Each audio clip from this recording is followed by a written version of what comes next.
Buenas tardes con todas y todos. En un minutito empezamos con el ciclo de conferencias día 2.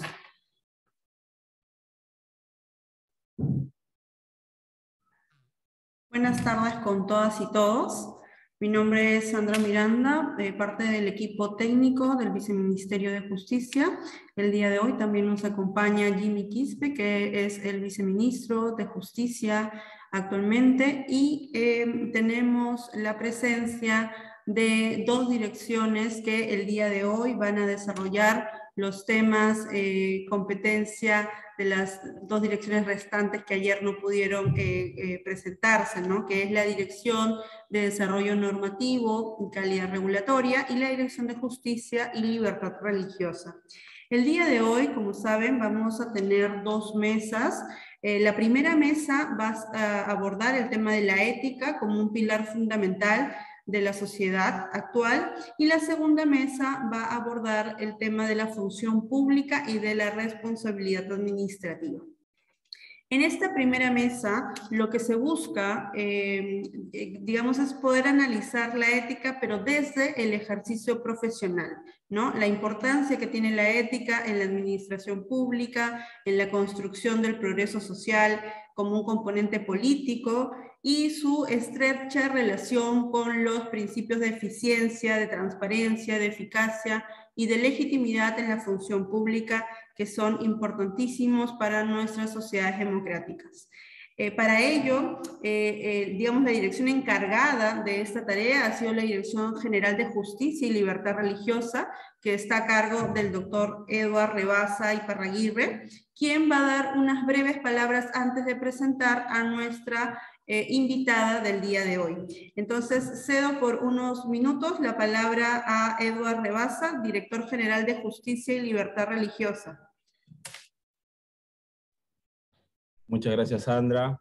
Bueno, estimado doctor, viceministro, doctor Jimmy Quispe, estimados directores generales, funcionarios, servidores, ponentes y participantes, reciban la más cordial bienvenida a este ciclo de ponencias. Como director general de la Dirección General de Justicia y Libertad Religiosa, comentarles que al amparo del artículo 63 del Reglamento de Organización y Funciones del Ministerio de Justicia, básicamente la dirección a mi cargo es el órgano de línea encargado de promover y fortalecer las acciones de coordinación nacional e internacional con los organismos públicos y privados de todos los niveles vinculados a la justicia. Coordinamos a nivel de nacional e internacional, promovemos la calidad de la formación jurídica y la práctica de la abogacía también a nivel nacional.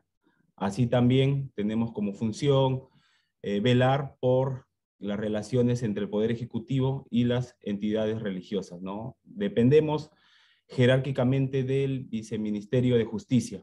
Dicho esto, en el marco del ciclo de conferencias en materia de justicia, hemos considerado nosotros pertinente desarrollar el tema de la ética como pilar fundamental de una sociedad honesta y democrática,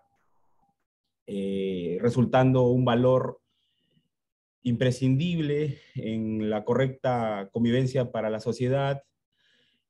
Para ello es importante que basemos nosotros el ejercicio profesional, se base en el valor ético y que permita velar por el cumplimiento de la justicia para todos y todas, ¿no? El Ministerio de Justicia y Derechos Humanos, a través de la Dirección General de Justicia y Libertad Religiosa, tiene a su cargo, dentro de otros, dos servicios, ¿no? Por un lado, que son servicios vinculados específicamente al tema de la ética y a la responsabilidad de la función pública. Tenemos, por un lado, desde la formación académica, mediante la CECIGRA del Derecho, ¿no? Este programa, este servicio está dirigido a los futuros abogados, futuras abogadas y también a los futuros servidores públicos.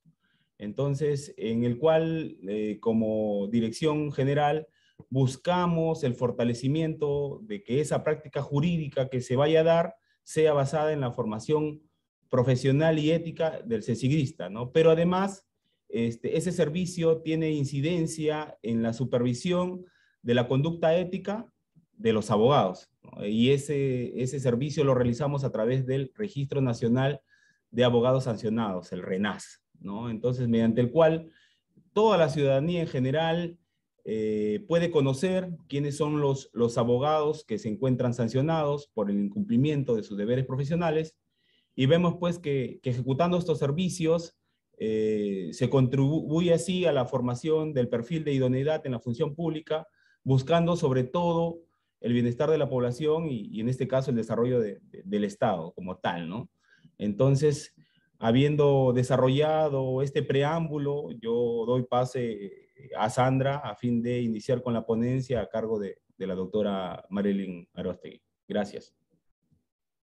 Muchísimas gracias, doctor Eduardo Baza, por la información que nos da respecto de los servicios de la Dirección General de Justicia y Libertad Religiosa que están vinculados con la ética y con la formación correcta de la práctica profesional del abogado y de la abogada. Bueno, la Dirección General de Justicia ha tenido a bien invitar a la doctora Marilyn Aróstegui León. Ella es jefa del Programa de Descentralización y Buen Gobierno de la Defensoría del Pueblo y docente universitaria del curso de Ética. Dejamos entonces a la doctora Marilyn Aróstegui, quien va a hacer la presentación por un promedio de 35 minutos, y vamos a dejar los últimos 5 minutos para alguna consulta o pregunta que pueden hacer por interno en el chat para que lo pueda responder nuestra ponente. Muchas gracias, Marilyn.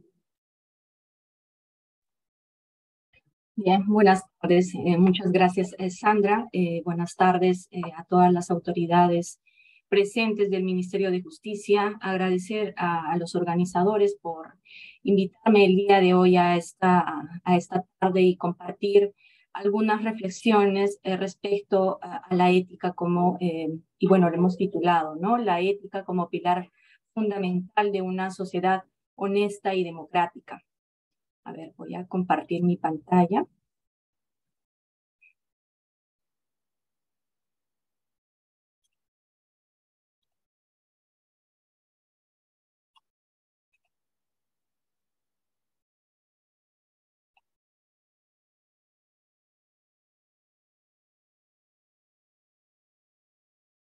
Bien, como había adelantado, para mí ha sido un gusto poder participar el día de hoy en esta tarde en el marco del ciclo de conferencias del Ministerio de Justicia.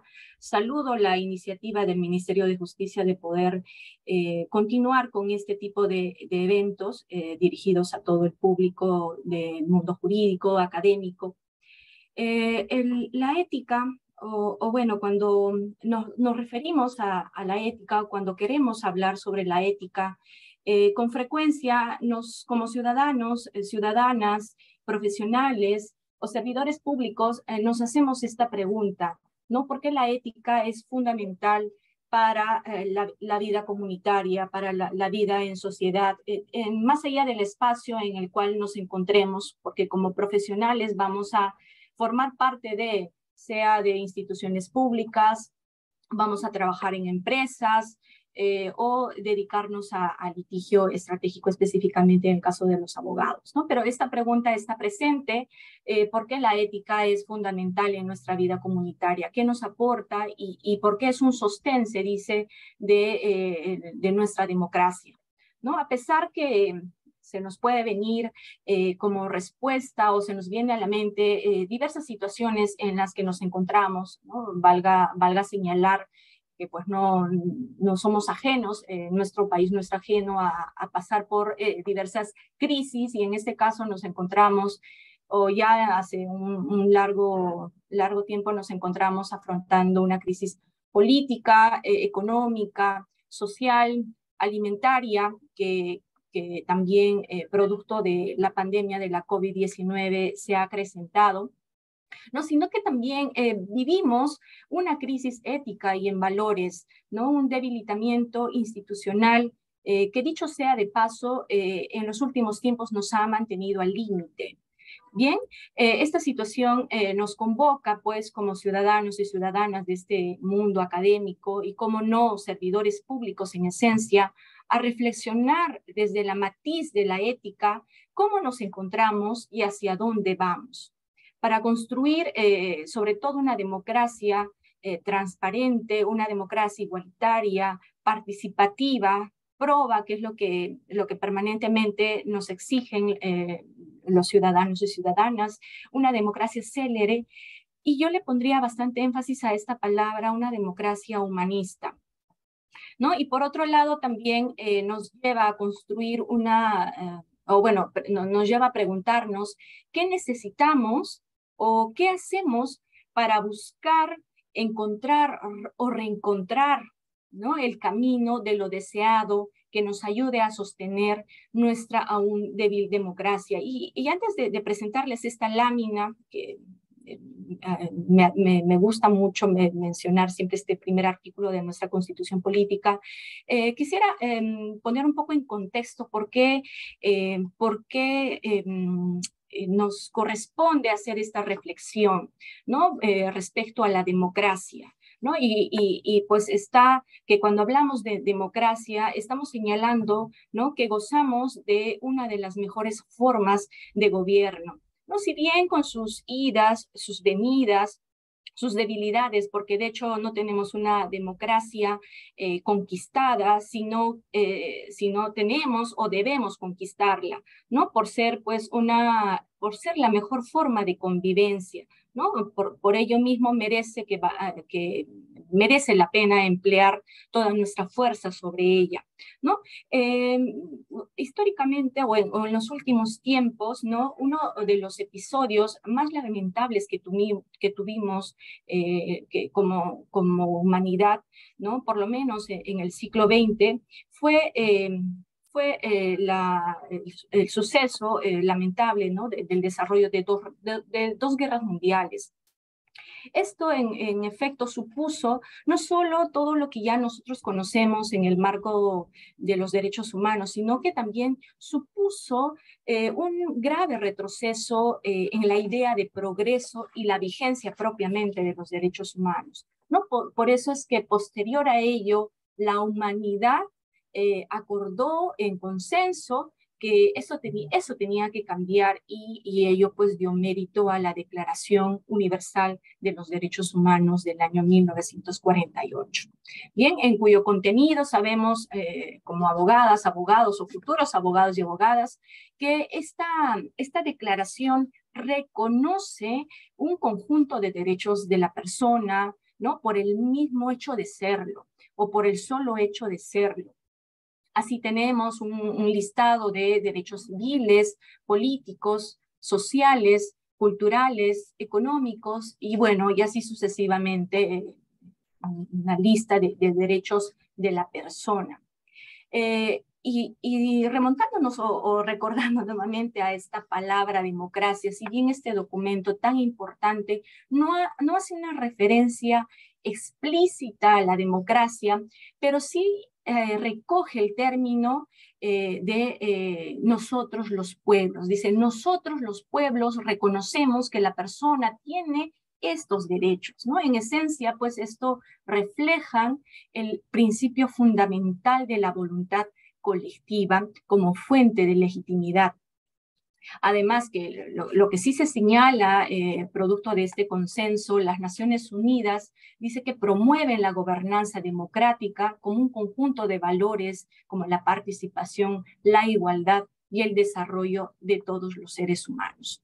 Yo quise mencionar este recuento importante de un momento dado de nuestra historia y la construcción de los derechos humanos a esta palabra, ¿no? Y ponerle énfasis al desarrollo de todos los seres humanos. Y traigo a colación este artículo que me agrada citar, el artículo primero de la Constitución Política, y en mi opinión, y seguramente coincidimos con varios, es elemental para comprender aquella imperiosa necesidad que tenemos, ¿no?, de incorporar la ética en nuestro quehacer, principalmente en el quehacer como profesionales o como servidores públicos, ¿no? Así textualmente el artículo 1 de la Constitución de 1993 nos dice que la defensa de la persona humana y el respeto a su dignidad son el fin supremo de la sociedad y del Estado. Este precepto constitucional nos da tres palabras claves. Por un lado, nos habla de Estado, ¿no? De Estado. Por otro lado, nos habla de la sociedad como eje central nos habla del respeto a la persona humana. Esta trilogía es muy importante porque tanto el Estado compuesto por ese conjunto de instituciones públicas, ¿no? Que brindan un servicio, ¿no? En el caso del Ministerio de Justicia, por ejemplo, lo mencionaba el doctor Rebasa, que se encarga, una de las líneas del Ministerio de Justicia es pues impartir, en este caso, parte de garantizar el acceso a la justicia, garantizar la formación ética de la abogacía, ¿no? Como una responsabilidad que nos queda como Estado. Y bueno, les hablaba de esta trilogía bastante importante como Estado, como sociedad también, porque todas las actividades, las acciones, las medidas, las políticas que se implementan por parte de estas instituciones del Estado que buscan satisfacer necesidades es para las personas, ¿no? Y las personas que forman parte de la sociedad, sea determinada por distintos grupos, ¿no? Grupos vulnerables, por ejemplo, las mujeres, los niños, las niñas, las personas con discapacidad, los pueblos indígenas u originarios, y así que tenemos diversos grupos que forman parte de la sociedad. Sin embargo, haciendo énfasis en eso tan importante, ¿no? El desarrollo de todos los seres humanos, dice, y poniendo a la persona como centro de atención de toda actividad. Bien, y bueno, esto nos permite decir pues que la ética lo que nos brinda es reflexionar, por un lado, sobre el sentido de las instituciones, por qué existen las instituciones, sobre los principios que deben servirles de fundamento para lograr el bien común, y asimismo sobre los comportamientos deseables de la ciudadanía, de esta sociedad, esos comportamientos deseables, es decir, para vivir en una sociedad igualitaria, justa y plural. En contraposición a esta segunda idea que he consignado en la lámina, ¿no? Respecto a los comportamientos deseables, ¿no? Nos viene a la mente qué sucede cuando no hay comportamientos deseables, ¿no? Entonces, si no hay, si identificamos situaciones o comportamientos no deseables, por ejemplo, en la comisión de delitos o faltas, contamos con un Estado que a través de su organización, ¿no? Del sistema de administración de justicia puede brindar una respuesta a esa problemática. Entonces, es muy importante hacer esta reflexión desde las instituciones, por qué existimos, pero también desde la ciudadanía, a qué nos sujetamos, ¿no? Como ciudadanía estamos sujetos al cumplimiento de un conjunto de reglas y en el marco de un Estado de derecho. Bien, seguimos entonces. Hablamos de ese conjunto de necesidades que tiene la población y que le corresponde al Estado satisfacerlas, pero también como sociedad, ¿a qué nos enfrentamos o qué enfrentamos en el día a día? ¿No? Y yo he enlistado acá unos, podría decirse, problemas, dificultades o asuntos que afectan a esto deseable, que no es vivir en una sociedad democrática, igualitaria, inclusiva, transparente, ¿no? A todo esto que queremos como sociedad y que está fundamentado en esos valores éticos, pues estos problemas afectan, o sea, limitan, no contribuyen a que construyamos esa sociedad deseada. Bien, en esta lámina, como les había mencionado, he enlistado algunos de estos problemas, por ejemplo, la pobreza multidimensional, los conflictos sociales, el acoso escolar, la violencia de género, el cambio climático, los desastres naturales, la corrupción, y esto está íntimamente ligado con la ética, y bueno, entre otras afectaciones como la restricción de libertades de participación. ¿No? La libertad de una democracia es importante, la participación ciudadana, pero también hay escenarios en donde se ve restringida estas libertades.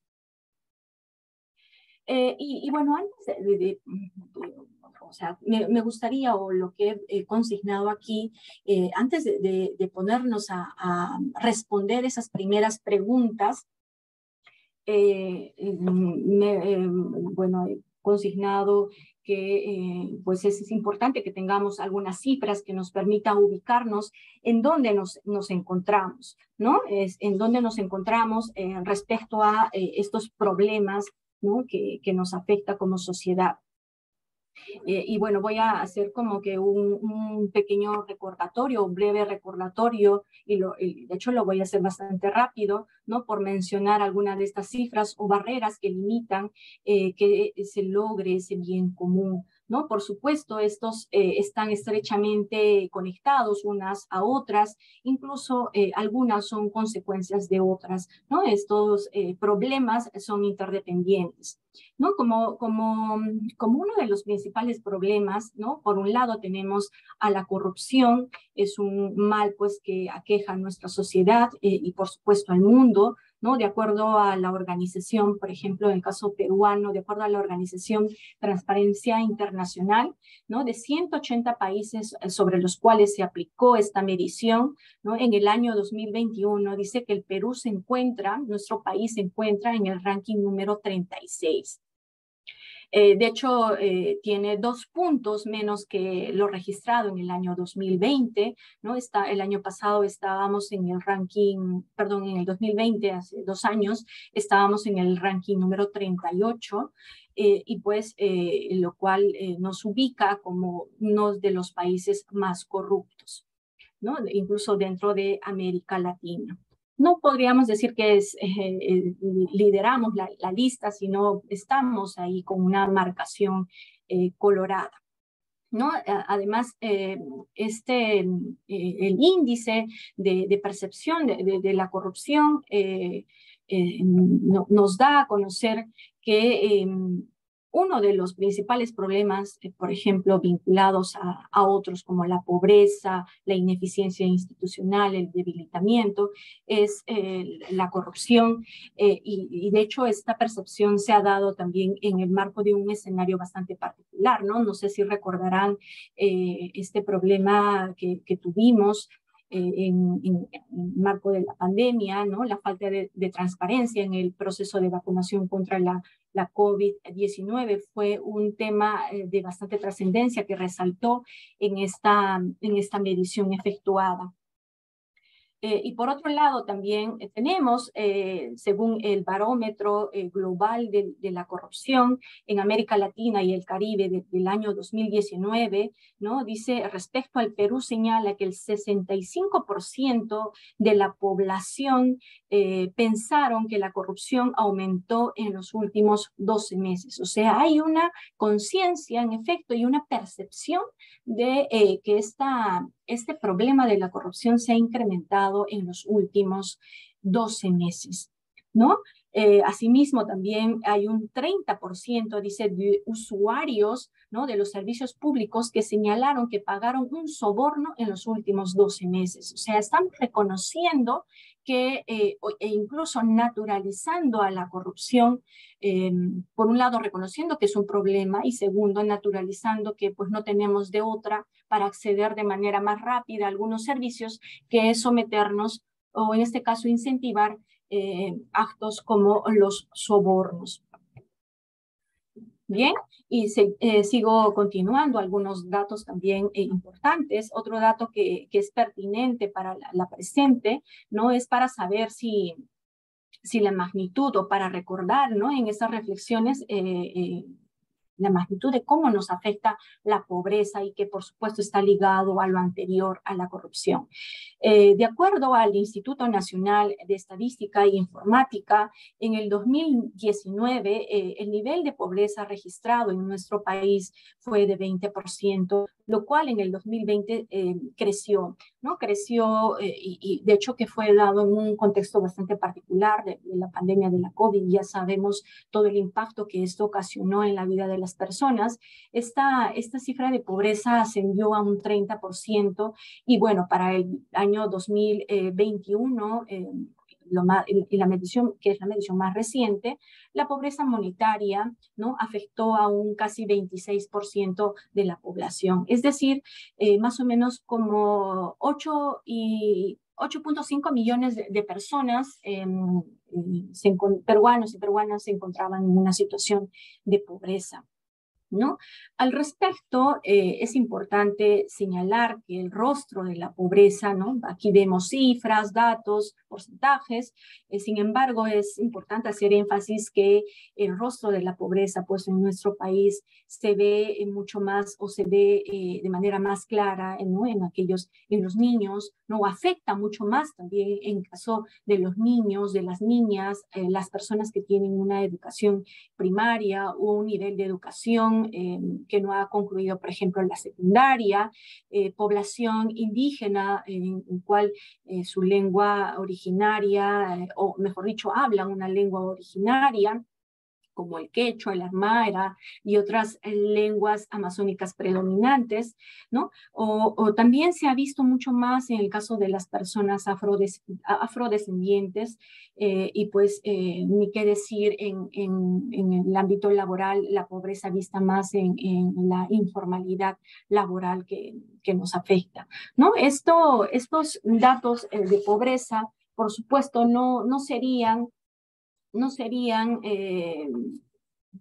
más reflejados, o no se vería si es que no aterrizamos o no nos preguntamos de qué manera nos afecta la pobreza, o a quién afecta más la pobreza. Y yo aquí también les comparto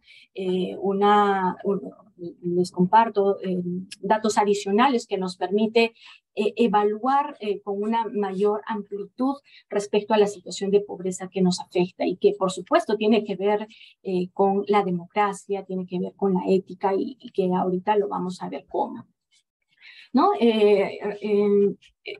Respecto al acceso, por ejemplo, a los servicios de agua potable, y hablamos de agua para consumo humano proveniente de una red pública, el 24% de la población que se encuentra en una situación de pobreza no puede acceder a este servicio, ¿no? Y de estos, el 50% de estos hogares pobres tampoco tienen acceso a una red pública de saneamiento. Es decir, que los servicios esenciales, como es el acceso al agua potable como servicio humano, y el acceso al saneamiento, pues se ve con mayor notoriedad en los hogares pobres, ¿no?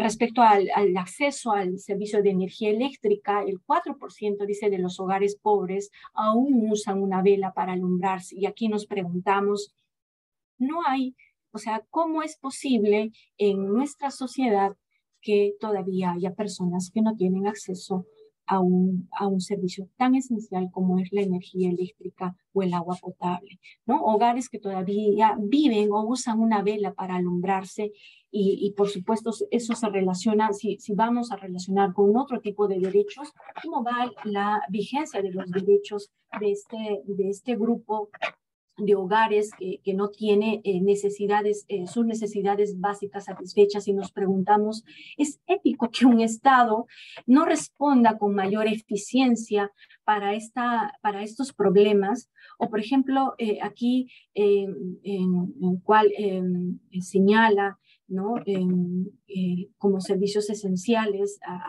¿no?, o mejor dicho, otros servicios esenciales, ¿no? El servicio hemos visto en la pandemia, los niños, niñas que han venido recibiendo educación virtual en algunas zonas no han podido acceder a ese tipo de educación por la falta de internet, por la falta de energía eléctrica, o por la falta de equipos electrónicos, el cual también es un derecho fundamental y se vincula con su derecho de acceso a la educación. Bueno, creo que esta era la siguiente presentación, en el cual señalamos que el 73% de la población del país, ¿no?, que tiene 6 años a más de edad, accede a Internet. En consonancia, existe como un 17% que no tiene acceso a Internet. Claro, en Lima Metropolitana esta situación, digamos, no es tan grave, ¿no? Porque hay un 86% de la población usuaria que sí accede a servicios de Internet, pero en las áreas rurales de nuestro país, según la ENAU del año 2022, hay un 40% o 41% que tiene acceso a este servicio. En contraposición a eso, hay un 60% de niños de 6 años a más que no acceden a servicios de Internet, ¿no? Y ahí vemos cómo han sido afectados en recibir en el acceso a su derecho a la educación durante casi 2 años y 2 años prácticamente de educación virtual que han venido retrocediendo. Ya hay también una obligación ética del Estado de ver cómo revertir o cómo recuperar esos aprendizajes perdidos. Pero bueno, eso ya atañe a otra temática. En lo que respecta al acceso a la educación, de hecho, los datos son bastante amplios, pero yo había consignado únicamente resaltar este dato, ¿no? De casi el 6% de peruanas y peruanos que no saben leer ni escribir. Tenemos todavía bastante mínimo, sí, pero que todavía hay personas que no saben leer ni escribir, ¿no? Analfabetos en nuestro país.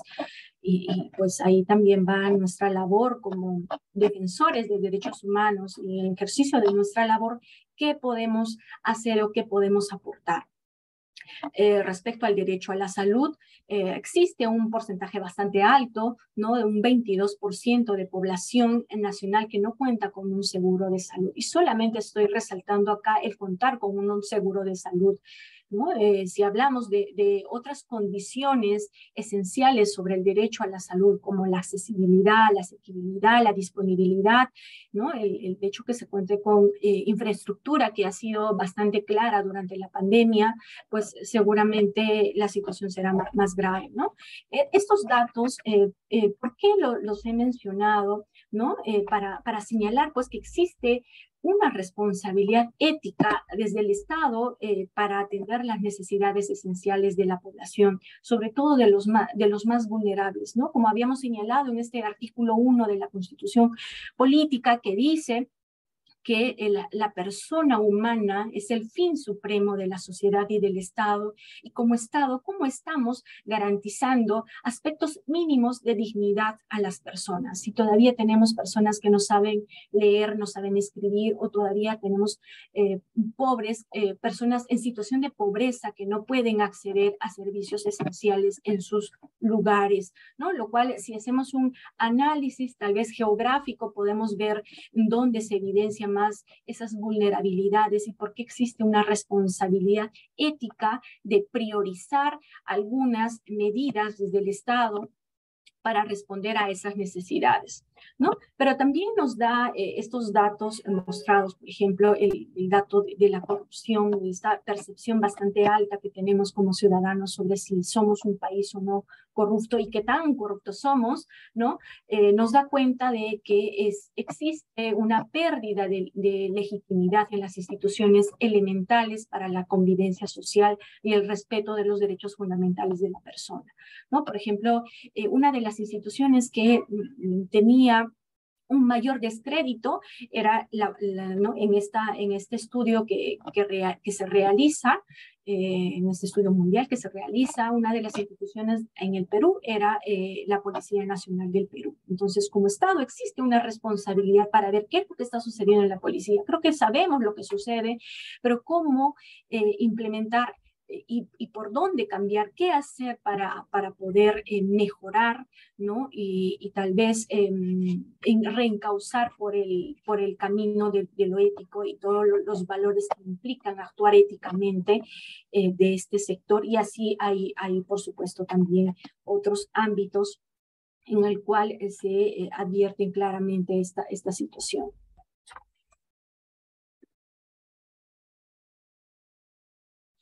Bien, que nos aporta la ética a la democracia, ¿no? Para la vigencia de los derechos humanos.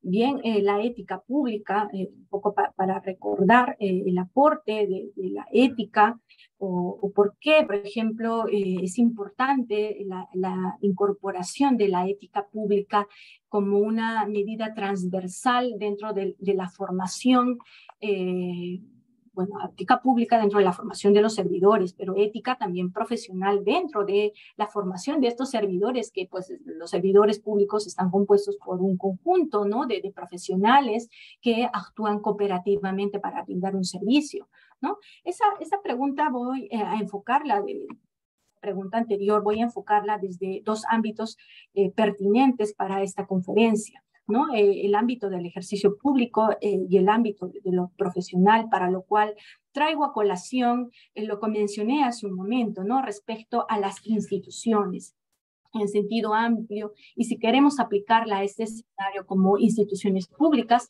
pues existen, ¿no? Existen que estas instituciones existen para satisfacer necesidades de las personas, ¿no? Una premisa muy importante, la persona humana como centro de atención, como habíamos señalado en este artículo 1 de nuestra Constitución. Por tanto, descansa sobre ella guiar el actuar público por el camino transparente, eficiente y sobre todo por el camino justo, ¿no? En esencia, la función pública, y este es un concepto que recoge el Código de Ética en la Función Pública, que define a toda actividad temporal o permanente, remunerada o honoraria, ¿no?, realizada por una persona en nombre del Estado, ¿no?, y al servicio del Estado y de sus entidades en cualquiera de los niveles jerárquicos. Y por supuesto que el ejercicio de la función pública nos genera un conjunto de derechos, ¿no? Pero también nos da un conjunto de responsabilidades en nuestro desempeño, ¿no? Esta ley es muy importante, la ley del Código de Ética en la Función Pública, para sostener nuestra democracia basada en un conjunto de principios, ¿no? Un principio de respeto, por ejemplo, en el cual señala que el funcionario servidor público adecúe su conducta hacia el respeto de la Constitución y las leyes, ¿no? Esto va a implicar que se realice en todas sus fases del proceso de toma de decisiones y el cumplimiento de los procedimientos administrativos, se respeten los derechos de la persona, ¿no?, y el debido procedimiento, ¿no? Esto implica que, por ejemplo, para tomar una decisión pública es importante, además de advertir lo que dice nuestra Constitución y las leyes, que también en ese marco respeto a los diversos procedimientos o el debido procedimiento que existe. Por poner un ejemplo, cuando se implementan, ¿no?, en el caso de los pueblos indígenas o originarios, las medidas de consulta previa, ¿no? Es importante, la ley manda que a fin de tomar una decisión legislativa, administrativa, el Estado consulte a los pueblos indígenas respecto a esa medida, ¿no?, en el marco de ¿no?, se descansa sobre este principio de respeto, porque estamos respetando los derechos de los pueblos indígenas, pero también lo que dice nuestra Constitución y las leyes. El principio de probidad, altamente cuestionado, a través de este principio, manda que adecuemos nuestra conducta hacia el respeto de la Constitución, pero sobre todo garantizando, ¿no?, que el actuar diario sea de una manera adecuada, sea de una manera proba, ¿no?, honesta, que pues no vaya en contra del desmedro del interés público, ¿no? Que pongamos por encima de los intereses particulares, pongamos el interés público. El principio de eficiencia, a través de este principio, se brinda, ¿no? Implica que se brinde calidad a cada una de las funciones a su cargo, ¿no?, procurando obtener una capacitación sólida y permanente del funcionario público a fin de ser eficiente, además de poner en práctica todas esas competencias, aptitudes y conocimientos adquiridos en su formación, también se desenvuelva con esa que todas sus funciones se desarrollen, ¿no?, en el marco de la calidad y que sea permanente, ¿no? Además, tiene que ver también con el cumplimiento de plazos, cumplimiento de responsabilidades debidamente. El principio de idoneidad habla sobre la aptitud técnica, legal y moral, ¿no? Que esta es una condición esencial para el acceso y el ejercicio de la función pública, ¿no? El servidor público debe propender a una formación sólida, dice, acorde con la realidad, capacitándose permanentemente para el debido cumplimiento de sus funciones, ¿no? Además de contar con todo lo necesario para el ejercicio de la función que pueda ser idóneo, pertinente, ¿no? Y de acuerdo a sus capacidades y aptitudes para el ejercicio de ese cargo. El principio de justicia y equidad, esto me parece fundamental, el principio de justicia, porque si relacionamos con los problemas que he mencionado anteriormente, ¿no? Es justo brindar servicios adecuados, es justo garantizar que, por ejemplo, con mayor énfasis algunos grupos accedan al ejercicio de derechos elementales, ¿no? Este principio, dice, tiene permanente disposición para el cumplimiento de sus funciones, ¿no? Este funcionario, otorgando a cada uno lo que es debido, actuando con equidad a sus relaciones con el Estado, con el administrado y con sus superiores y, por supuesto, con la ciudadanía en general. El principio de veracidad se expresa con autenticidad. Este funcionario está en la obligación de expresarse con autenticidad en las relaciones funcionales con todos los miembros de su institución y con la ciudadanía, y que esto contribuya, ¿no? al esclarecimiento de los hechos. Es importante que podamos ser transparentes, neutrales, ¿no? Imparciales en las decisiones que se adoptan y acercarnos a lo más posible a la verdad para la resolución de los casos, por ejemplo. Y yo les he mencionado, ¿no? cómo o qué principios se aplican al ejercicio de la función pública, pero y como profesionales, la pregunta es ¿qué nos corresponde? Varios de esos principios, por supuesto, se aplican también en la vida, en el ejercicio profesional, ¿no? Y para un poco responder qué nos corresponde o cómo debe ser nuestro actuar profesional, me gustaría señalar aquí citar a Máximo Vega Senter, ¿no? En el cual nos dice que los profesionales, ¿no?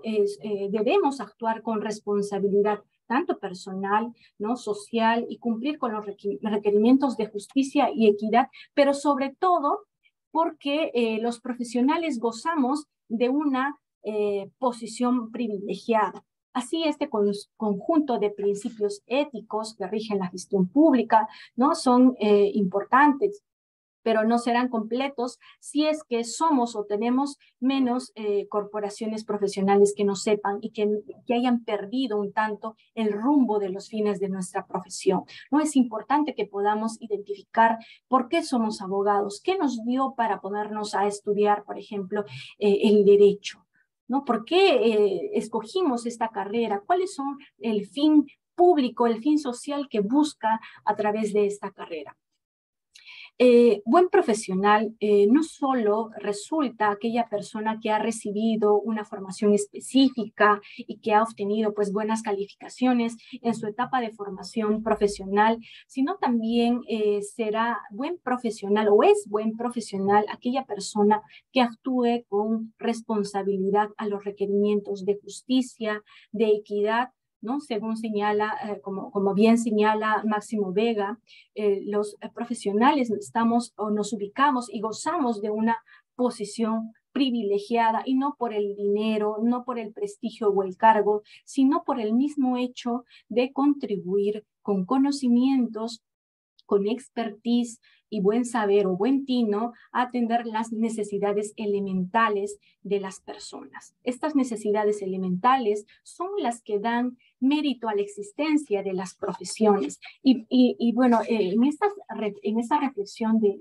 por qué o cuáles son los fines de nuestra profesión, me gusta citar o me gusta compartir estas reflexiones de Adela Cortina, ¿no? Ella es una filósofa española en una de sus obras, rescata dos valores elementales, ¿no? En una de sus obras es ¿Para qué sirve la ética?, ¿no? Rescata dos valores elementales. De hecho, también se aplican varios de los principios que ya he mencionado, pero vamos a ceñirnos, y ya un poco para cerrar mi participación, a dos valores elementales que señala Adela Cortina, ¿no? Ella en este libro nos dice que para ser un buen profesional se necesita vocación y excelencia principalmente, ¿no? Un buen profesional tiene que tener las cualidades para su profesión, una oportunidad para ponerlas en práctica y proporcionar un bien a la sociedad, compitiendo consigo mismo para sacar el máximo que pueda. Adela Cortina, al referirse, por ejemplo, a la vocación, ella hace referencia a que esto implica, ¿no?, tener cualidades adecuadas para la profesión, ¿no? Si uno dice tiene buen pulso, ella menciona que si uno tiene buen pulso, ¿no?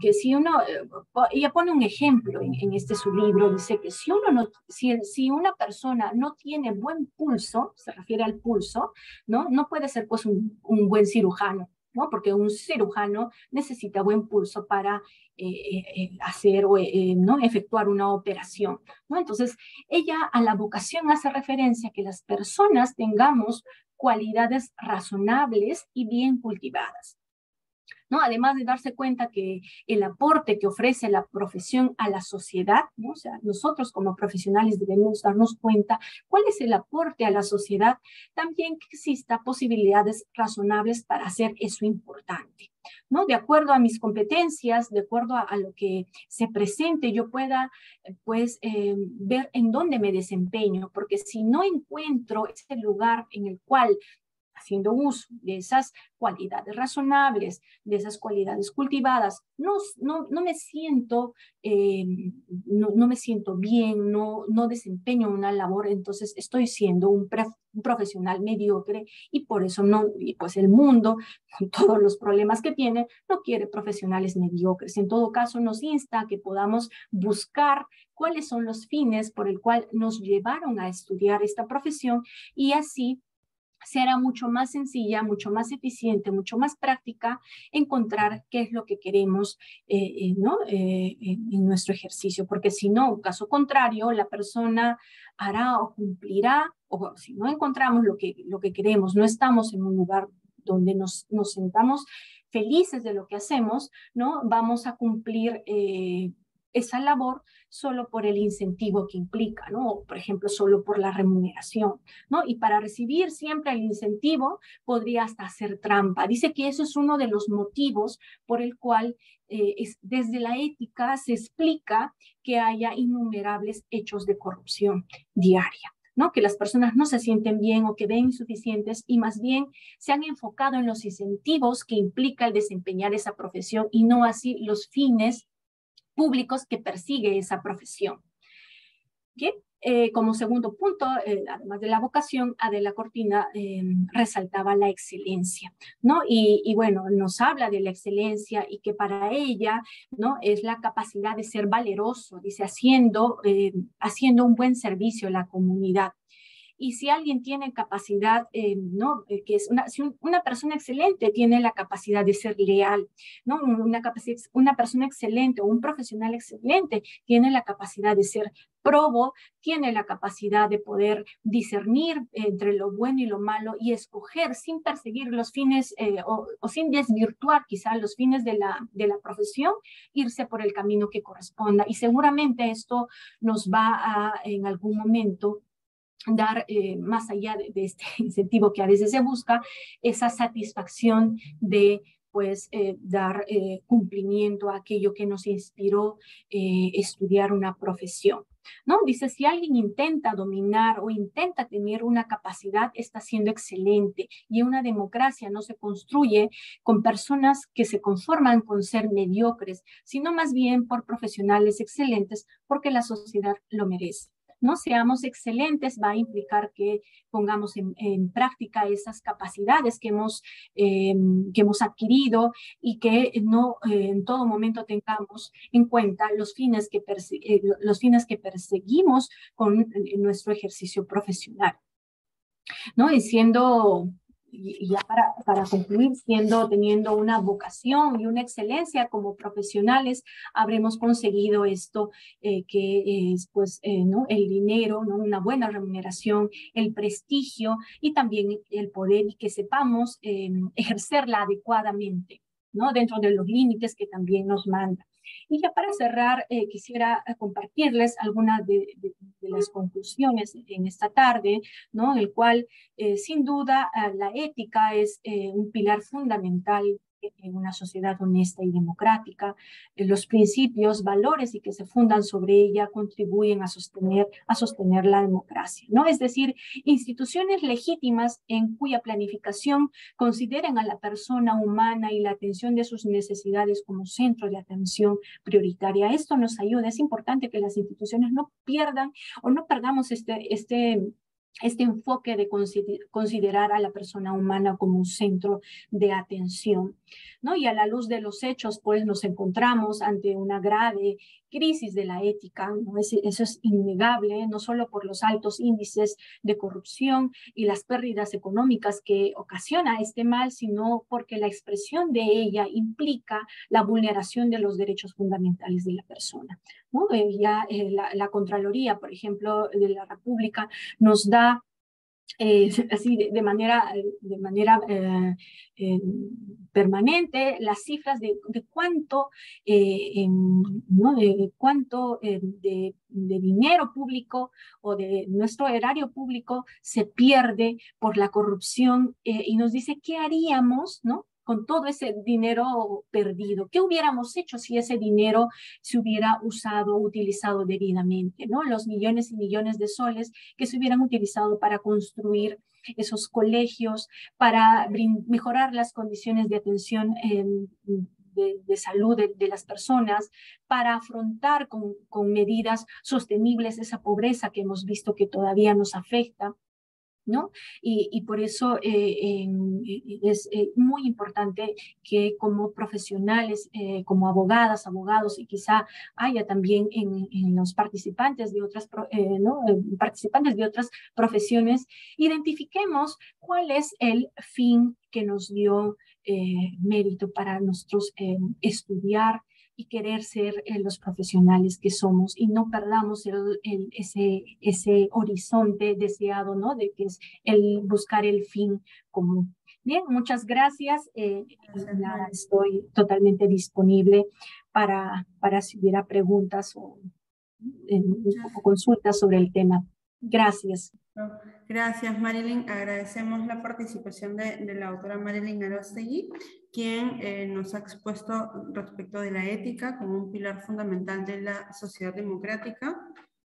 Y a su vez esto está bastante conectado con las funciones, en realidad, de todas las direcciones que tiene el Viceministerio de Justicia, pero en específico, como ya lo mencionó el doctor Eduardo Rebasa, con el registro de abogados sancionados que administra justamente su dirección, y con las capacitaciones permanentes que se hacen a los asegristas, a las y los asegristas de todo el Estado peruano en materia de ética pública. A continuación, vamos a pasar ya a la segunda mesa. Esta segunda mesa, en conexión con el primer tema, va a hablar sobre la función pública y la responsabilidad administrativa. Digamos, orientar un poco estos conceptos previos que hemos tenido sobre ética propiamente ya al sector público. Lo que se busca es que podamos identificar o que nos puedan dar algunas pistas nuestros expositores de cómo identificar las conductas antiéticas o cuáles son las consecuencias de los incumplimientos que se puedan acarrear como funcionarios o servidores públicos, cuáles son las sanciones administrativas o de otra índole que también se pueda incurrir. Es importante saberlo porque lamentablemente en algunos casos incluso se peca también por desconocimiento, no necesariamente con voluntad, ¿no? Para ello vamos a tener a dos ponentes, Juan José Martínez Ortiz y César Enrique Aguilar Surichaki, pero previamente a ello vamos a contar con unas breves palabras del director general de la Dirección de Desarrollo Normativo y Calidad Regulatoria, Carlos Quispe Azoquilca, quien le cedo el uso de la palabra por unos breves minutos. Muchas gracias, Sandra, y a través de su persona saludos también y damos la bienvenida a todos los asistentes, servidores y servidoras, expositores, directores generales presentes en esta conferencia.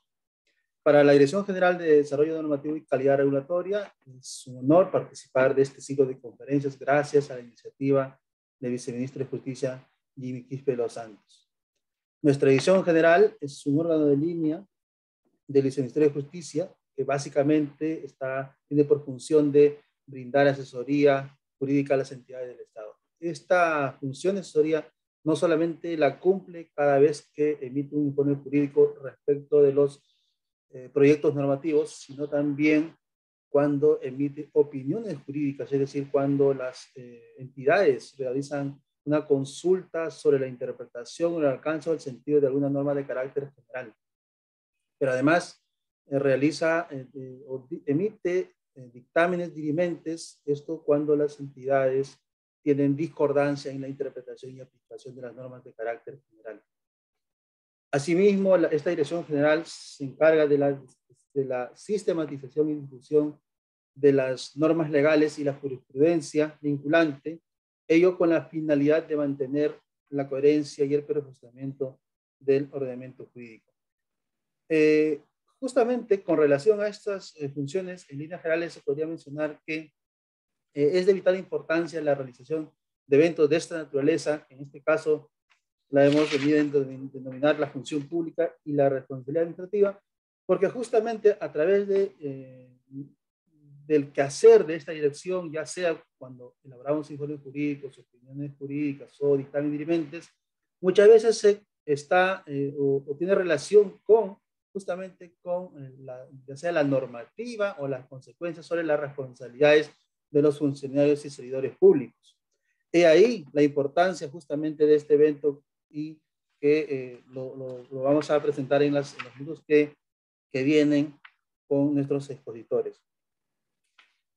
En líneas generales podríamos señalar que la potestad sancionadora a cargo del Estado, ya sea por responsabilidad administrativa, disciplinaria o responsabilidad administrativa funcional, evidentemente tienen un claro anclaje constitucional y a partir de ahí se pueden derivar diversas consecuencias, mandatos constitucionales. Y es que no solamente los servidores y funcionarios públicos tienen derechos y garantías, ¿no?, por realizar una prestación o desempeñar una labor en el Estado, sino que también tienen deberes constitucionales. Y esos deberes constitucionales justamente están con la preservación o la protección de los intereses del Estado. No olvidemos que, por ejemplo, el artículo 39 de la Constitución señala que todos los funcionarios y servidores públicos están al servicio de la nación. Justamente en ese quehacer, en esa prestación, en esa labor, los funcionarios, los servidores pueden incurrir en algunas infracciones, en algunas faltas que puede dar lugar a una infracción disciplinaria, una responsabilidad disciplinaria o una responsabilidad funcional.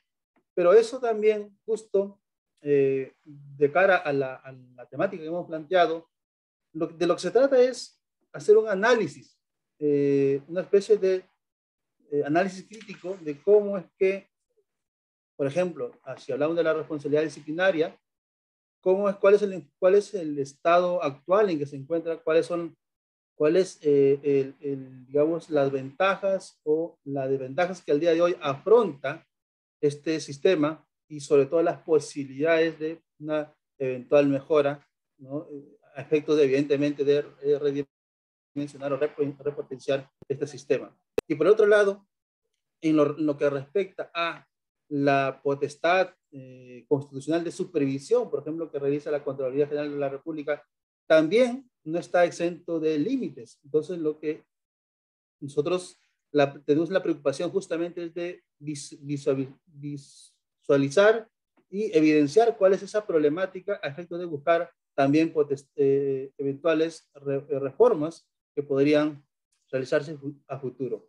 Para ello, hemos invitado a 2 expositores especialistas en la materia, y estamos hablando del doctor Juan José Martínez Ortiz, quien nos va a hablar sobre el enfoque crítico del régimen disciplinario en la Ley de Servicio Civil. Él es un profesional que está vinculado ya de hace varios años con la Ley Servir. De hecho, ha sido presidente ejecutivo de la Autoridad Nacional del Servicio Civil. Y también contamos con la participación del doctor César Enrique Aguilar Surichaki, quien nos va a hablar sobre los alcances y límites de la potestad sancionadora de la Contraloría General de la República. Él también se encuentra vinculado desde hace mucho con la función contralora, y especialmente tiene el cargo de presidente del Tribunal Superior de Responsabilidades Administrativas de la Contraloría General de la República. Bueno, sin mayor preámbulo, bueno, estamos deseosos ya de escuchar las ponencias de nuestros invitados, y para lo cual dejo el uso de la palabra, estimada Sandra. Muchas gracias, con el doctor Carlos Quispe Astoquilca, director general de la Dirección de Desarrollo Normativo y Calidad Regulatoria del Viceministerio de Justicia. Pues a continuación, como ya lo he mencionado, vamos a dar pase al doctor Juan José Martínez Ortiz, abogado consultor y expresidente de Servir, para que nos exponga durante un aproximado de 25 minutos. Le doy el uso de la palabra. Muchas gracias. Muy bien, muchas gracias, buenas tardes. Muchas gracias por la invitación. Tengo una presentación que quisiera compartir con ustedes. ¿Me confirman si la pueden ver? Sí, sí la podemos ver. Muy bien. Bueno, la presentación que quiero hacer hoy día tiene que ver con analizar el marco teórico por el cual se fundamenta la existencia de sistemas de responsabilidad en la administración pública, en general en las organizaciones. Entonces, debemos partir diciendo que, justo como se ha señalado y como han señalado las personas que me han antecedido, se supone que el Estado se ha creado para promover el interés general, las condiciones de bienestar, generar condiciones de desarrollo, y para eso el Estado tiene un conjunto de personas que trabajan o desempeñan funciones dentro de esta organización que es el Estado, que es una organización grande, compleja. Eso es lo que deberían hacer, eso es lo que debería ocurrir. Pero en la realidad, como muchos de nosotros seguramente hemos visto, o nos han comentado, o lo hemos vivido, encontramos que justamente estas personas que tienen que hacer que el Estado actúe, que el Estado desarrolle sus funciones, no las cumplen. Y aquí básicamente estamos hablando de 2 grupos, ¿no? De las autoridades del más alto nivel, que son los políticos, y del resto de servidores públicos que trabajan en las entidades a las cuales se les suele llamar administración pública o burocracia. Entonces, la pregunta es, ¿por qué sucede esto, no? Y aquí yo quiero llamar en auxilio para explicar qué es lo que ocurre, pero no solamente para explicar qué es lo que ocurre, sino lo más importante, para determinar qué medidas o qué acciones se pueden tomar o qué acciones suelen tomar los estados, es que quiero utilizar una teoría que se llama la teoría del agente principal, que es una teoría que viene de la economía. Esta teoría lo que explica, esta teoría es bien interesante, bien importante, porque explica lo que suele ocurrir dentro de las organizaciones. Y particularmente lo que suele ocurrir en las organizaciones cuando dentro de las organizaciones se configuran 2 grupos. Y a esos grupos la teoría a un grupo le llama el principal y a otro grupo le llama el agente. En realidad, esta teoría lo que plantea son las distorsiones o problemas que pueden ocurrir en cualquier organización, y el sector público o el Estado es una organización, probablemente la organización más compleja que hay en el mundo, explica eso. Y entonces, en esta teoría se identifican 2 grupos dentro de las organizaciones. A un grupo le llaman principal y a otro grupo le llaman el agente, o los agentes. ¿El principal quién es? El principal es la persona para la cual la organización existe. Son los que han creado la organización, o son los que la han fundado, o son aquellos que son la razón de ser de la organización. Y por alguna razón, estas personas que son los beneficiarios principales, o los titulares, o los dueños, o los fundadores de la organización, por diversas razones, y esas razones pueden ser múltiples, y eso puede variar según estamos hablando de organizaciones del sector privado o del sector público, por alguna razón estos titulares, estos principales, no asumen directamente la gestión, la administración, la toma de decisiones en esas organizaciones. Entonces, por ejemplo, en el sector público, en el Estado, por más que estuviéramos en un afán ultrademocrático, sería bien complicado, yo diría virtualmente imposible, que todos los ciudadanos nos dedicásemos a tomar decisiones, todas las decisiones que se tienen que tomar en el sector público. Sería dificilísimo por la cantidad de temas que se tratan, por la cantidad de personas que somos los ciudadanos, por la expertise o por la profundidad que se necesita conocer en las decisiones que se toman en las organizaciones del Estado. Entonces, pero como necesitamos que las organizaciones del Estado funcionen, ejerzan sus funciones, es que en las organizaciones se genera este otro grupo, que es el grupo al que esta teoría le llama los agentes. Los agentes son los administradores, son personas que son nombradas, contratadas, designadas, pongámosle el nombre que querramos, su función es administrar la organización. Ojo, no son los titulares, no son los dueños, no son los interesados principales. Son administradores, administradores en el sentido más amplio del término, en el sentido de que son sujetos que toman decisiones dentro de las organizaciones, que hacen cosas dentro de las organizaciones, que definen los recursos o definen el destino o qué cosas se hace con los recursos que tienen estas organizaciones. Entonces, estos agentes o administradores tienen diverso nivel de potestades. Y normalmente en el Estado tenemos estructuras jerárquicas, ¿no? En donde hay personas que están en la cúspide de esa jerarquía, que tienen seguramente muchas potestades, y su alcance o el ámbito de esos potestades, poderes, funciones, competencias, como le queramos llamar, es muy amplio. Y conforme uno va bajando en la jerarquía, seguramente verá que a las personas, conforme vamos bajando en la jerarquía, también tienen potestades, pero esas potestades cada vez son más limitadas, más acotadas, tanto en cuanto a temática como en cuanto a ámbito.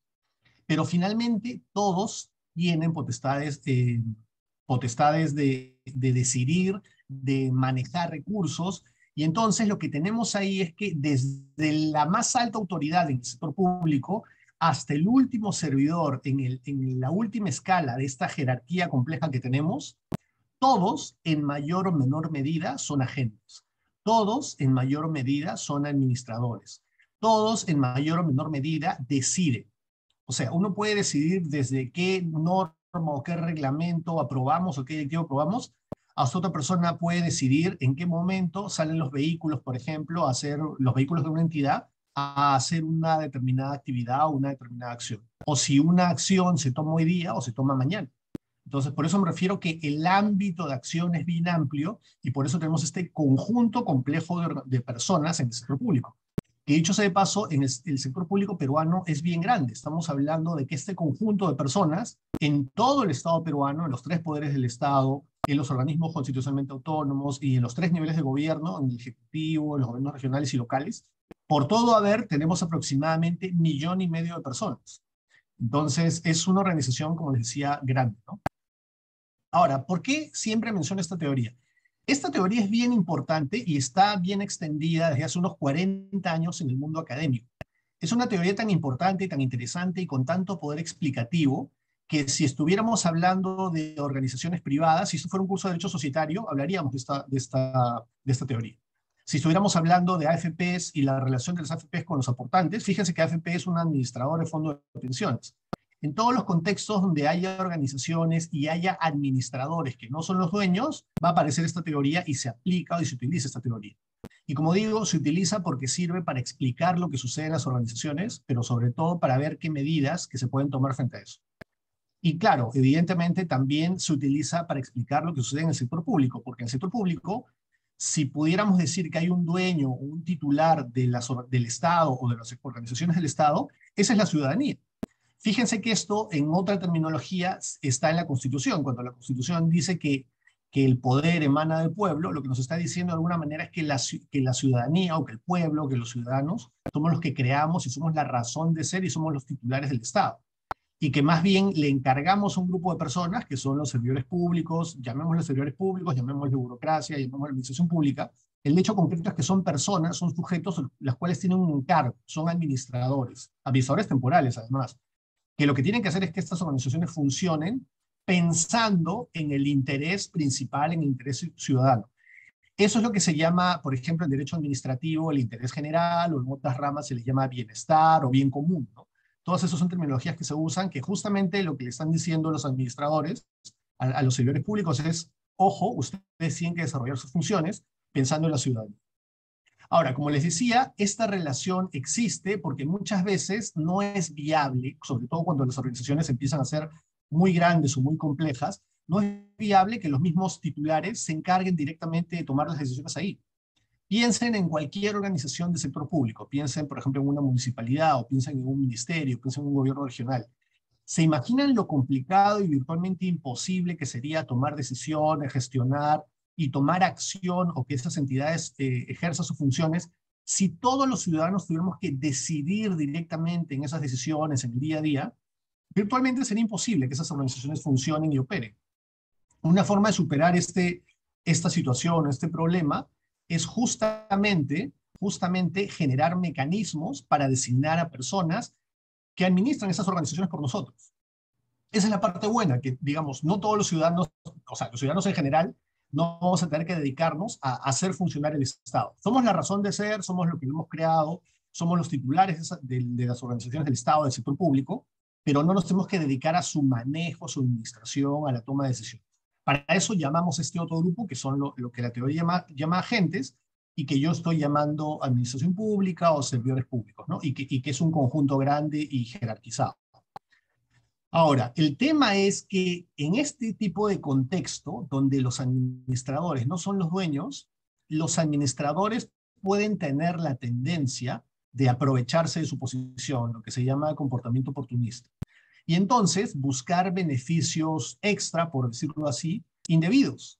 Esos beneficios pueden ser monetarios o pueden ser no monetarios. Son situaciones en las cuales los administradores, estos servidores o estos agentes, hacen cosas solo en su propio beneficio y subordinan o desplazan el interés de la ciudadanía o el interés general o el bien común.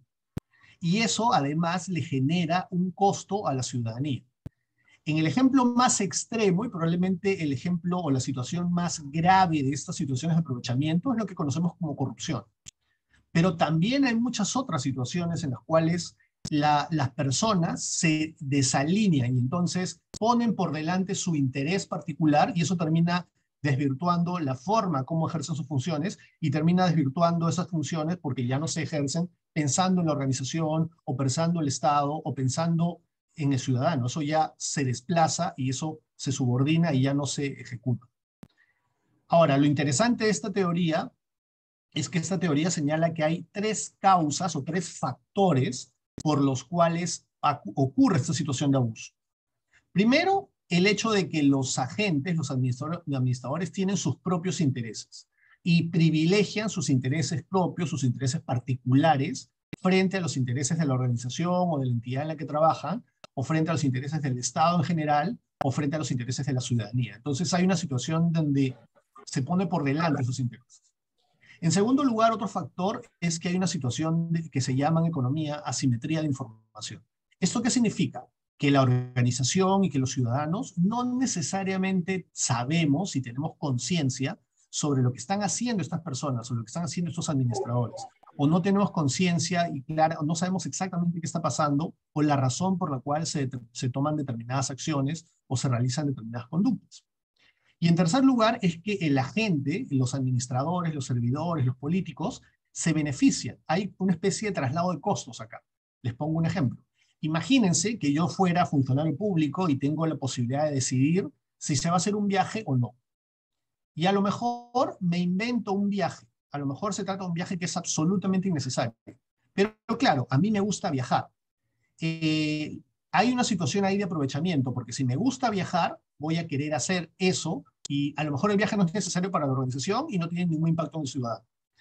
Pero evidentemente yo no voy a decir, oigan, estoy viajando porque quiero que además la entidad pública me pague el viaje, me pague el pasaje, me pague viáticos y todas esas cosas, sino que voy a tratar de justificarlo en que ese viaje es necesario, que es importante, pero realmente los ciudadanos y la propia organización no tiene información sobre eso, por eso se dice que hay un tema de asimetría de información.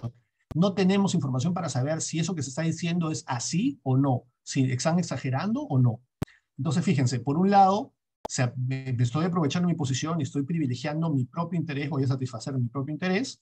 En segundo lugar, ese interés va a ser satisfecho a costa de la organización, porque el viaje no lo pago yo, el viaje no sale de mi bolsillo, el viaje sale del presupuesto de la entidad que finalmente lo pagan los ciudadanos.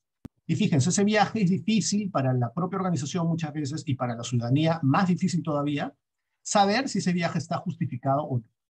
Este es un ejemplo pequeño de los miles y millones de situaciones que se pueden dar en el sector público, en donde se pueden estar haciendo cosas o tomando decisiones, en donde el costo lo asume la entidad, finalmente ese costo son los ciudadanos, porque el presupuesto público se financia con dinero de los ciudadanos, con tributos, y que además no sabemos exactamente si eso que se está haciendo está justificado o no.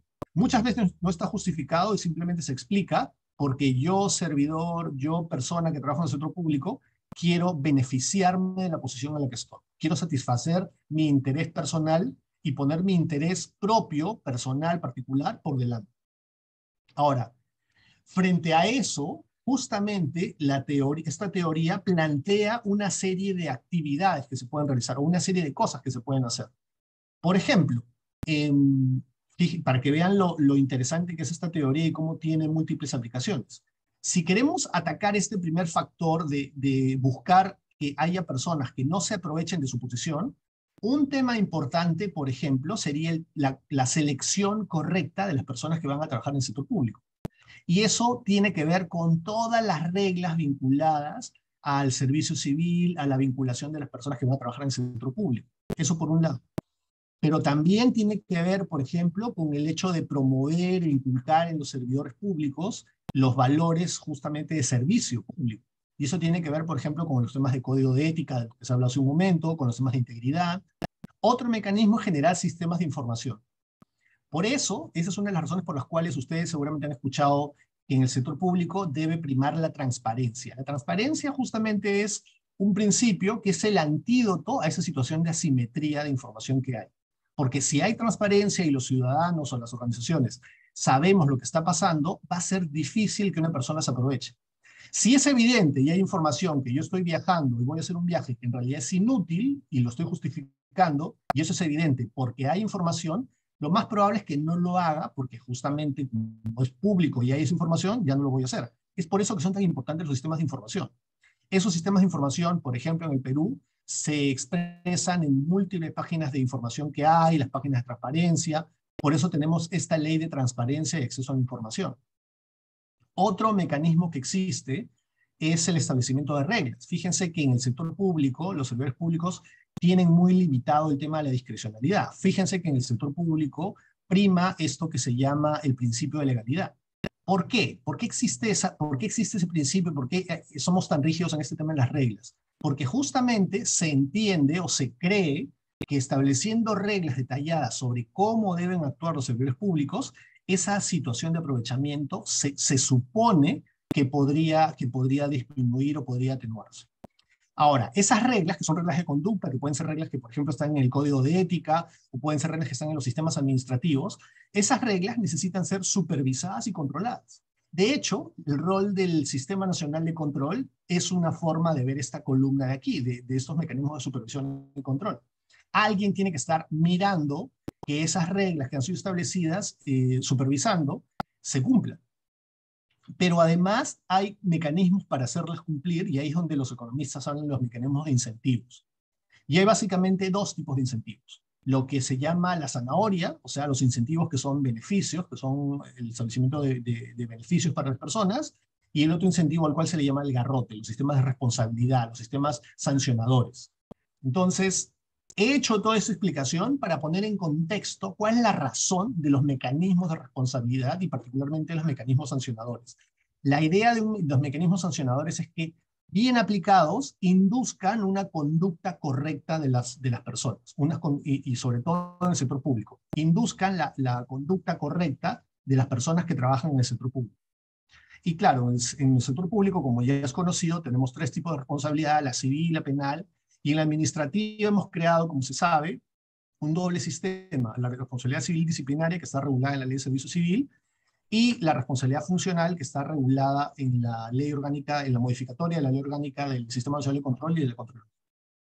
Ahora, también ya mirando desde una perspectiva de fomentar la evaluación y una perspectiva crítica. Muchas personas creen, y por ejemplo la economía desvirtúa ese tema, muchas personas creen que sancionar más es mejor. Muchas personas creen que poner una sanción mayor tiene un efecto preventivo mayor. Y en realidad no es tanto así, porque se ve, y eso lo verifica, como digo, la teoría económica, que las personas no necesariamente reaccionan más y mejor o de manera correcta cuando las sanciones son más altas. Porque eso depende de otro factor adicional. Las personas reaccionan frente a las sanciones si es que los procedimientos disciplinarios que existan, o sancionadores que existan en general, son efectivos para aplicar esas sanciones. Ustedes pueden tener una sanción muy fuerte. Imagínense, para poner un ejemplo más bien del ámbito penal, imagínense que a una sanción se le pone 50 años de cárcel. Pero si la probabilidad de que esa persona sea descubierta, sea procesada y que efectivamente purgue carcelería por ese periodo, si esa probabilidad es bajísima, si es de, digamos, 10% o 1% esa probabilidad, en realidad el valor de la sanción no es 50 años. El valor de la sanción, si la probabilidad es 1%, es 0.5 de año, o sea, medio año. Entonces, más importante que las sanciones en sí, de la dureza de las sanciones, es que los mecanismos de sanción sean rápidos, sean efectivos y que las personas que tienen que seguir esos procedimientos reaccionen rápido frente a situaciones anómalas que se pueden dar, o sea, frente a situaciones que deban sancionarse. Eso por un lado. Entonces, eso de endurecer sanciones en realidad no necesariamente tiene un efecto positivo, simplemente puede tener un efecto simbólico, pero a la hora de la hora no necesariamente tiene este efecto preventivo de reducir o de limitar estas conductas indebidas que justamente no queremos que ocurran. Entonces, esa es una solución fácil, el incrementar el valor de la sanción. Y es lo que usualmente encontramos en el ámbito penal, en el ámbito administrativo, en diversos ámbitos, ¿no? Cuando en realidad eso no tiene necesariamente un efecto disuasivo. Lo importante de los sistemas sancionadores es que hay un efecto disuasivo. Lo que tiene que mejorarse en todo caso son los mecanismos de detección y los mecanismos procedimentales para que estas sanciones sean efectivas. Y eso es mucho más complejo porque eso implica, por ejemplo, hablando del tema disciplinario, que las secretarías técnicas y los órganos instructores y sancionadores sean mucho más eficaces, mucho más eficientes. Y en ese tema, por ejemplo, en nuestro país tenemos todavía un largo camino por recorrer, porque a pesar de que el sistema disciplinario previsto en la Ley de Servicio Civil está en vigencia desde el año 2014, o sea, ya tenemos 8 años de vigencia de este sistema, todavía yo creo que en muchas entidades no se entiende cabalmente cómo funciona el sistema, y lo que es peor es que como este es un sistema descentralizado, en donde el sistema sancionador se aplica en cada entidad y donde cualquier persona que sea superior jerárquico de alguien puede terminar siendo un órgano instructor o un órgano sancionador, en muchas entidades no se termina de asumir o de asimilar esas funciones. Y entonces eso hace que este sistema todavía no funcione cabalmente. Eso por un lado. Por otro lado, también creo que en este sistema nos estamos enfocando mucho en detectar infracciones menores, cuando en realidad deberíamos enfocarnos en los temas importantes, en los temas principales, en los temas que tienen más impacto en las entidades. Entonces están procesando cosas pequeñas, cosas menores, y lo importante no se está procesando, ¿no? Lo importante no se está revisando y lo importante no se está sancionando, con lo cual el efecto disuasivo probablemente no aparezca porque ni siquiera se están sancionando ese tipo de temas. Ahora, y como comentario final ya para cerrar el tema, y claro, con cargo a las preguntas que puedan plantear, por supuesto, yo creo que otro mecanismo, en nuestro sistema hemos tomado el mecanismo de sanciones como una forma de incentivar la conducta de las personas, la conducta de los servidores, el que decíamos. Pero nos hemos olvidado porque prácticamente no existe el uso de incentivos positivos. Los incentivos positivos también pueden ser herramientas poderosas, porque al final del día el sistema sancionador o el sistema de incentivos no son un fin en sí mismo, sino que son un medio para inducir la conducta correcta de las personas. Los sistemas sancionadores son un mecanismo, pero no debemos olvidar que existen también los incentivos positivos, que en nuestro país, en nuestro sector público, prácticamente no existen, y que podría valer la pena utilizar y que podrían inclusive, creo yo, hasta ser más efectivos que los sistemas sancionadores. Eso es lo que quería compartir con ustedes. Nuevamente, gracias por la invitación y, por supuesto, estoy a su disposición para las preguntas que consideren convenientes. Muchas gracias. Muchísimas gracias, doctor Juan José Martínez, por esta interesante exposición. A continuación, vamos a pasar a las palabras del doctor César Enrique Aguilar, presidente del Tribunal Superior de Responsabilidades Administrativas de la Contraloría General de la República, para que también nos exponga en esta interesante mesa. Tiene a su vez 23 minutos para realizar su exposición. Adelante, doctor Aguilar. Buenas tardes. No sé si se puede apreciar la imagen.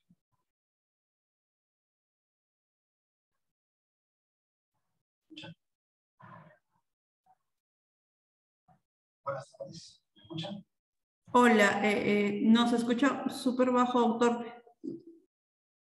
Tampoco se le ve en la pantalla. ¿Ahí me puedo escuchar? No, se escucha muy bajo. Por favor. O sea, bastante lejos, ¿no?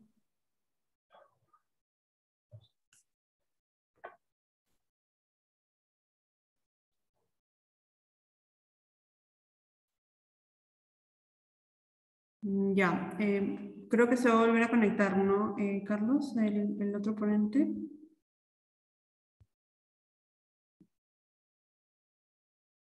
Ya. Esperamos entonces unos segundos que se vuelva a conectar. Ha tenido un asunto técnico que a veces sucede con los eventos virtuales. Igualmente aprovecho este espacio para recordarles que aquellos participantes que han estado el día de ayer y el día de hoy y quienes puedan completar por lo menos el 90% de conexión en ambos días de estas charlas del Viceministerio de Justicia, van a poder acceder a la certificación que otorga el Centro de Estudios en Justicia y Derechos Humanos del Ministerio de Justicia. Esto aproximadamente, de acuerdo a lo que me estuvieron comentando, se tramita en un transcurso de 16 días hábiles, ¿no? Luego de terminado el evento, así que ustedes van a poder tener la información, en caso corresponda, en los correos electrónicos que han consignado. Perfecto. ¿Me puede ver ahora? Sí, doctora, ahora sí lo podemos ver y escuchar. Mil disculpas, lo que pasa es que estoy en la No hay universidad problema. y parece que no me he podido conectar bien con la computadora.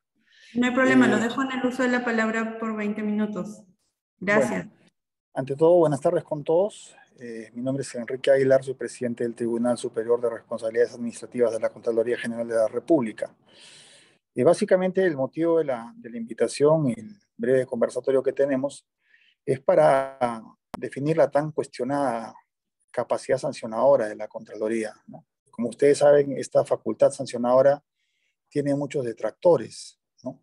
Porque inclusive manifiestan que es inconstitucional la facultad sancionadora de la Contraloría. Debo aclarar algunos puntos. En primer lugar, la finalidad de la Contraloría no es ir persiguiendo a todo funcionario o servidor público para sancionarlo.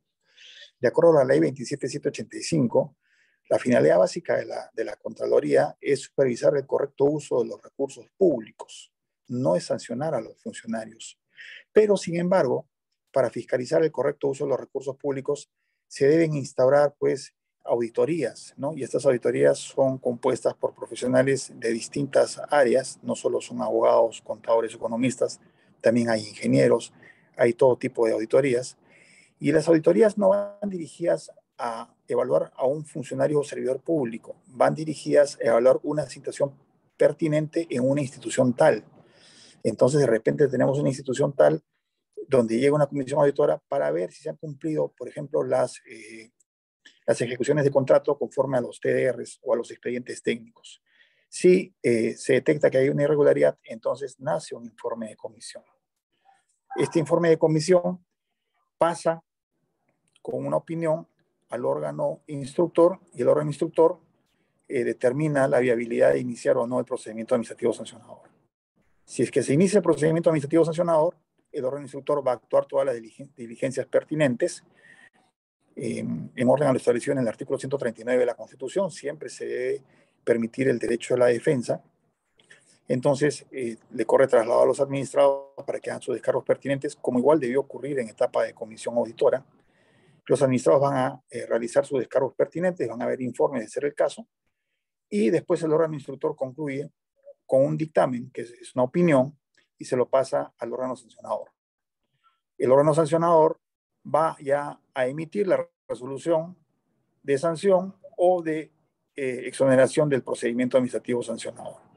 En caso de que haya una sanción, esta se impugna y se eleva al tribunal para que una de las salas del tribunal pues revoque o confirme, o de ser el caso y detecte algún vicio de error, un vicio improcedendo, pues declare la nulidad de todo lo actuado y ordene que se retrotraiga el procedimiento administrativo sancionador hasta el momento de la comisión del vicio del error. Hay que dejar en claro que esta nulidad no puede comprender lo actuado por la comisión auditora, porque estamos ya dentro del esfera del procedimiento administrativo sancionador. Y la comisión auditora es un antes de del procedimiento administrativo sancionador. Entonces, ergo, el Tribunal de Responsabilidades Administrativas no puede declarar la nulidad de algo que no está dentro de su esfera de acción, que es el procedimiento administrativo sancionador.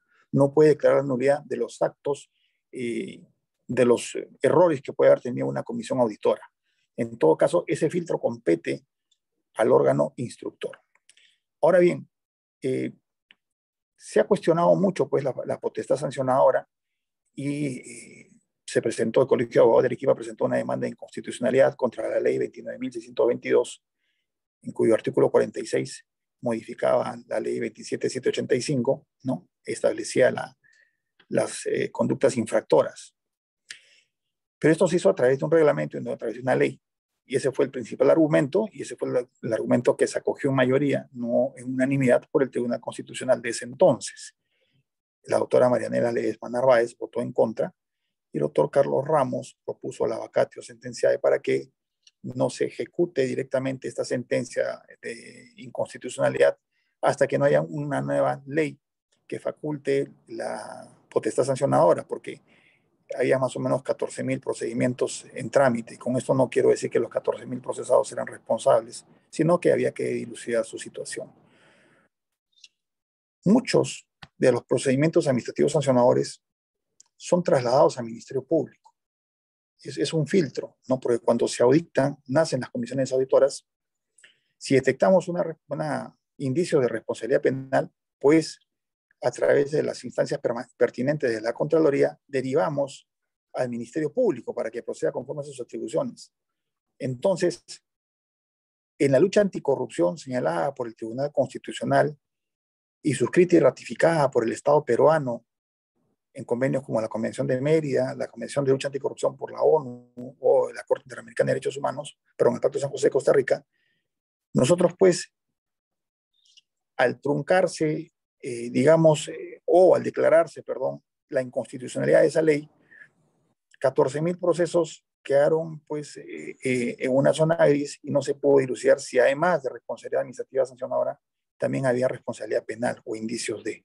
Entonces, en un sistema de lucha anticorrupción, eso digamos que no es muy prudente. Sin embargo, hay que ser respetuosos de lo que el tribunal y los órganos jurisdiccionales dictaminan. Si a decir el Tribunal Constitucional en mayoría era inconstitucional, pues había que cambiar la norma y adecuarla dentro de los parámetros de la constitucionalidad. Se promulgó la ley 31.288, subsanando sus errores y además proponiendo y mejorando la ley, la modificatoria. Sin embargo, el último día de gobierno del expresidente Sagasti, el Ejecutivo planteó una nueva demanda de inconstitucionalidad contra esta ley 31.288, basado en que básicamente esta ley señala que los administrados tienen derecho a la defensa a nivel de comisión auditora, salvo ciertas situaciones previstas y señaladas en norma. Pero esta observación que se hace en la demanda no es una observación propuesta en la ley 32.288 y en la 29.622. Es una observación que está desde la existencia de la ley 27.785. Entonces, habría que ver si estamos en el plazo para proponer o tener como vigente esta pretensión, porque obviamente ya han transcurrido muchos años desde la dación de la 27.785. Otro argumento que se estipula en esta demanda es que nuevamente refería al tipo infractor. No, el tipo infractor no es claro. Bueno, el tipo infractor, lo que se cuestionó el tipo infractor cuando se declara fundada la demanda de inconstitucionalidad era que estaba en una norma reglamentaria. Y ahora lo que se ha hecho es seguir las indicaciones expresas del TC y se ha puesto en la misma ley, ¿no? Entonces, me parece que desde ese punto de vista también carecería un poco de sustento el argumento del Ejecutivo cuando planteó esa demanda. Por otro lado, se habla también de una inobservancia al principio de proporcionalidad. Y es lo que he estado escuchando con mucha atención. Porque la nueva norma establece dos tipos de grados de infracción: las infracciones graves y las infracciones muy graves. La sanción de las infracciones graves va de 60 días a 1 año de inhabilitación, y de las infracciones muy graves de 1 año a 5 años. Entonces, se argumenta en la demanda y en algún sector que si yo o determinado funcionario comete una infracción, pues se le va a inhabilitar 5 años. Entonces, de repente es desproporcional para lo que haya cometido. Pero aquí hay que hacer una observación.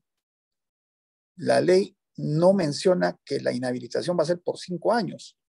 Hay una graduación que se tiene que analizar caso por caso en particular, que te permite graduar, si la infracción es muy grave, de 1 a 5 años. No te dice que te voy a sancionar con 5 años, ni con 4, ni con 3.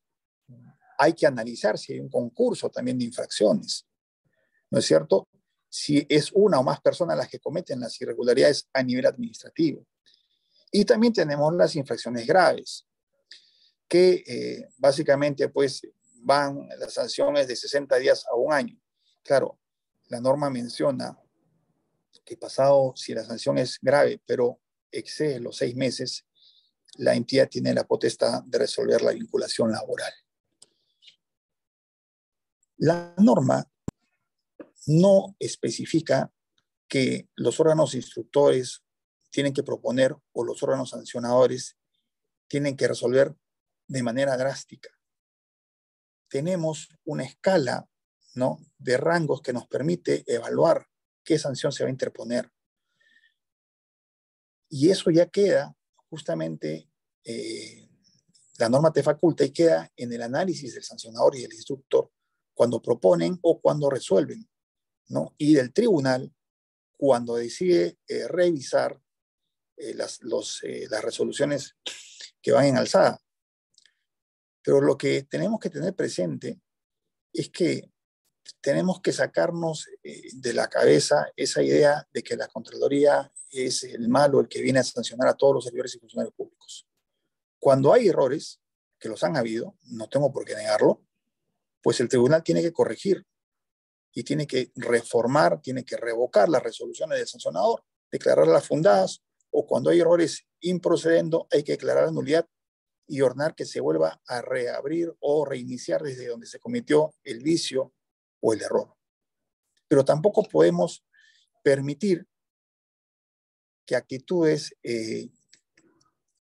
que son dañinas para el Estado, pues queden sin sanción, ¿no es cierto? Podemos apreciar la coyuntura actual donde vemos irregularidades. Sepan ustedes que el 80% más o menos de las cargas del tribunal o del procedimiento administrativo sancionador son irregularidades en contrataciones del Estado, donde muchas instituciones y muchos titulares de entidad dan conformidad de servicios o de obras sin estas haber sido llevadas a cabo a cabalidad o con los insumos contratados, o dan o aceptan la conformidad de un servicio prestado o inaplican penalidades y moras de acuerdo a las fórmulas establecidas. Entonces se causa perjuicio al Estado. Y justamente ahí es donde tiene que entrar a tallar la Contraloría con mucho criterio, sin cometer abusos, pero tiene que entrar a tutelar los recursos públicos, que al fin y al cabo son los recursos de todos los peruanos. Entonces, esa es la función básica de la Contraloría, ¿no? No un afán persecutorio del funcionario servidor público, sino un afán de fiscalizar el correcto uso de los recursos de todos los peruanos. Yo no sé si tienen alguna consulta, encantado, pues creo que estamos a las justas con el tiempo.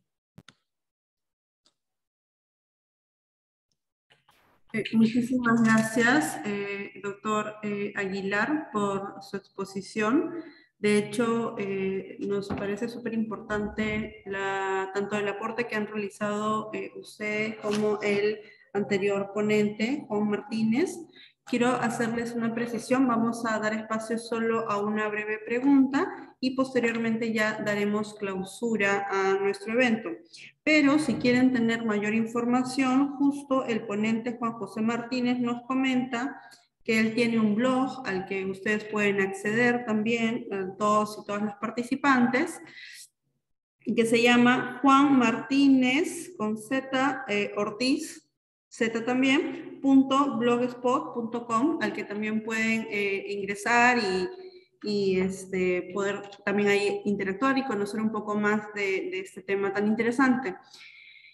Una pregunta corta para el doctor Aguilar.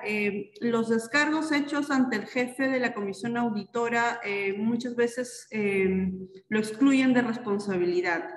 ¿Se apelan los informes de auditoría? Nos hacen esta consulta, doctor Aguilar. Los informes de auditoría no son apelables, pero sí hay un derecho de defensa en el informe de auditoría, ¿no es cierto? Hay que observar eso.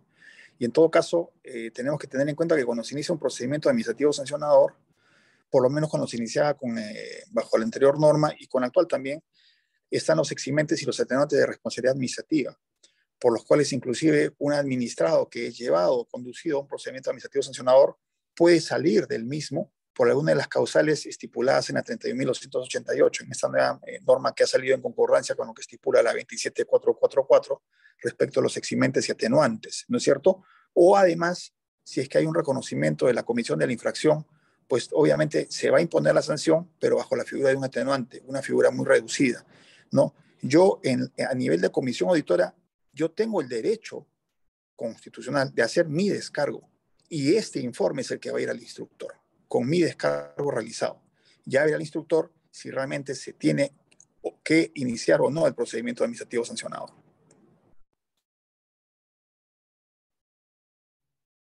Perfecto. Muchas gracias por responder la pregunta. También queríamos comentarles que se va a compartir una encuesta de satisfacción en unos minutos a las cuales ustedes podrán acceder para plantear todas las sugerencias que consideren pertinentes. Una pregunta adicional.